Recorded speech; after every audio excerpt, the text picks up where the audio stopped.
Izin bertanya, Ustaz, saya membaca tentang suatu hukum yang menjadi khilaf ulama. Bagaimana kewajiban kami sebagai orang awam dalam memilih pendapat, Ustaz? Sedangkan kami tidak memiliki kemampuan untuk menilai yang mana pendapat yang mendekati kebenaran. Saya sedang ada keraguan mengenai memilih pendapat ulama. Saya tidak bisa yakin kira-kira saya memilihnya karena mengikuti kebenaran atau hawa nafsu, Ustaz. Mohon nasihat ya, Ustaz. Syukran jazakallahu khairan. Baik, ya. Kewajiban seorang awam yang tidak bisa memahami dalil adalah bertaklid. Disebutkan oleh Allah Subhanahu wa taala dalam Al-Qur'an, "Fas'alu ahla dzikri in kuntum la ta'lamun." Bertanyalah kepada ulama apabila kalian tidak tahu. Bertanyalah kepada para ulama apabila kalian tidak tahu. Perintah untuk bertanya berkonsekuensi melakukan fatwa yang disampaikan. Ya, kalau anak katakan, itulah bertanya kepada si fulan. Itu konsekuensinya, kalau si fulan menjawab, lakukan jawabannya. Dan itulah taklid. Ya, itulah taklid. Orang awam diperintahkan untuk bertaklid. Hanya saja jamaah sekalian rahimanallah, seringkali orang awam ini tidak hanya bertanya kepada satu ulama. Seringkali bertanya kepada banyak ulama. Dan seringkali mendapati banyak ulama tersebut berbeda pendapat. Mana pendapat yang harusnya dia pilih? Taib, kalau dia bisa memahami dalil, masalahnya lebih ringan ya. Tinggal dia memahami dalil, dua ulama ini mana yang menurut dia dalilnya lebih kuat, dia ikuti.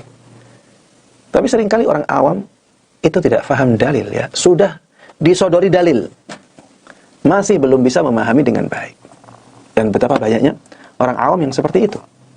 Karena memang ya selama ini tidak pernah belajar agama dengan mendalam. Belajar agama ya seadanya waktunya. Bisa 1 pekan sekali sudah bersyukur, ya. Sangat minim pengetahuan agamanya, sehingga tidak bisa memahami dalil dengan baik. Bagaimana yang seperti ini? Apa solusinya?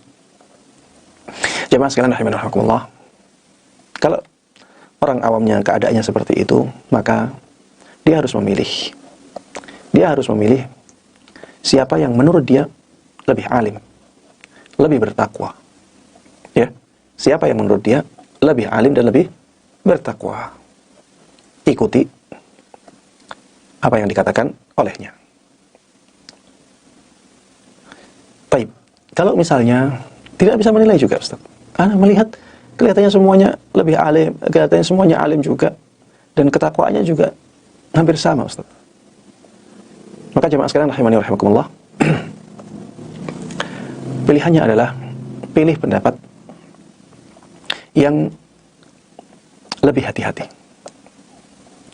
Pilih pendapat yang lebih hati-hati. Misalnya yang satu mengharamkan, yang satu membolehkan. Mana yang lebih hati-hati? Biasanya yang lebih hati-hati adalah yang mengharamkan. Kenapa? Karena kalau kita memilih pendapat yang mengharamkan, maka kita akan meninggalkan hal tersebut. Akan meninggalkan hal tersebut.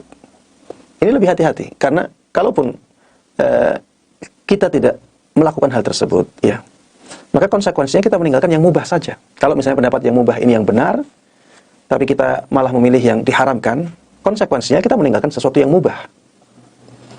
Berbeda kalau kita milih yang mubah, pendapat yang membolehkan, tapi ternyata yang benar di mata Allah adalah pendapat yang mengharamkan. Ada konsekuensi kita melakukan sesuatu yang diharamkan. Kita akan terjerumus melakukan sesuatu yang diharamkan.